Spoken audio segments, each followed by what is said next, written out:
All right, it is Friday, January 5th, and here we have the word for you today. And they chose a scripture passage for us today from the book of Proverbs, chapter 22, verse 7. And I'm going to read it for you. Here's what it says. It says, "The rich rule over the poor, and the borrower is slave to the lender." You know, just because someone has a lot of money doesn't mean they're blessed. Kind of a bold statement to start with, right?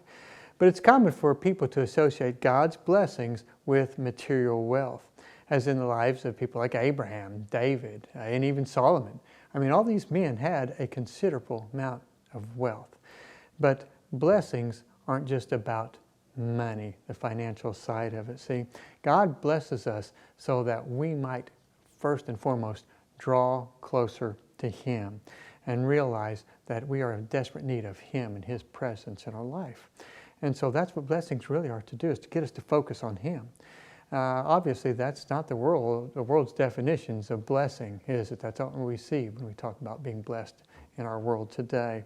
So in the New Testament, more to me, it seems like it's when we become fully satisfied in God, no matter whether we have much or we have little.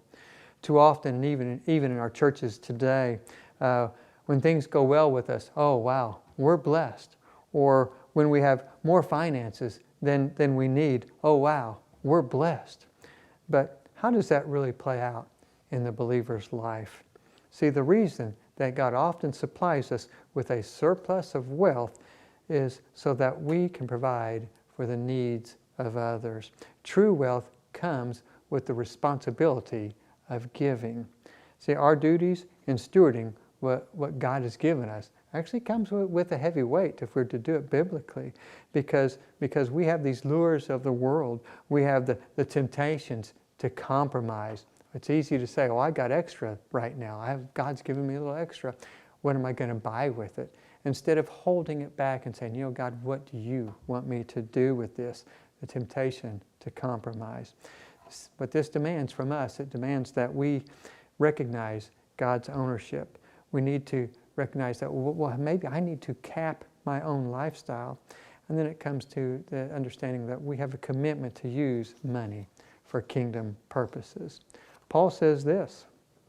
He says in 2 Corinthians 9:11, he says, "You will be enriched in every way to be generous in every way, which through us will produce thanksgiving to God." See, so being rich, or being of median income, or even of being of less income, I really believe is a matter of God's sovereignty. I think of godly men like S. Truett Cathy, the founder of Chick-fil-A, and even David Green, the founder of Hobby Lobby, who these men have donated millions of dollars to their communities to help with housing for some people, to help with food, even health care for less fortunate people. I know that even this last year, Chick-fil-A has donated over $5 million to their communities to help in these areas of need. See, I really believe that God will give us what we're capable of handling. And so whether it be much or little, it requires wise stewardship on what we've been given, and learning to be content in whatever situation or whatever circumstances that we find ourselves in. See, without considering our income, without considering our wealth, without looking at our checkbook or our bank account, can you and I say, hey, I'm blessed. I am blessed through all the things that God has given me, but mostly His presence in my salvation. I remember back in 2013, we had a tornado come through here, and it tore up many houses. Some were completely destroyed. People were displaced from their homes. And we had this young couple.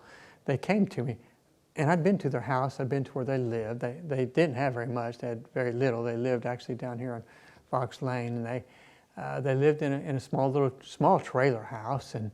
But after the tornado, they came up to me, and their Brother Dwayne, hey, if there's somebody that needs a place to live, we have a tent. we've got this real nice tent that we can set in our backyard. We'll give them a place to live. We've got everything they'll need there, that they can sleep in our yard in the tent. And they went on and said, we have chickens. We won't have any problems. We'll have plenty of food. We'll make sure that they're taken care of.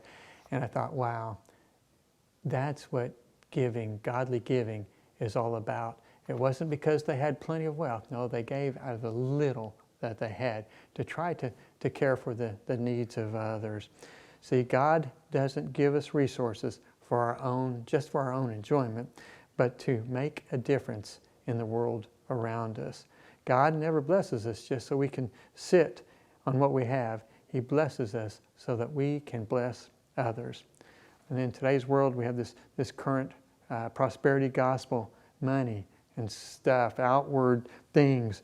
Generally, they take as an indication of God's blessing. They aren't treating these things as instruments for blessing others and doing the work for the gospel, God's work. So it ends up being spent on ourselves. Cash can become a cul-de-sac where it doesn't ever leave. And believe me, I understand none of us are immune to this faulty thinking of how to view money that God gives us. So is money a blessing? Well, yeah, yes, it is, and it can be, yes. But it's more than that. It's an instrument for pointing people to the real blessing, that is, knowing Him, knowing God. Money and resources are instruments for promoting His message. Churches and Christians are not to be a cul-de-sac for cash. We should be thoroughfares for finance. Hope you have a great day.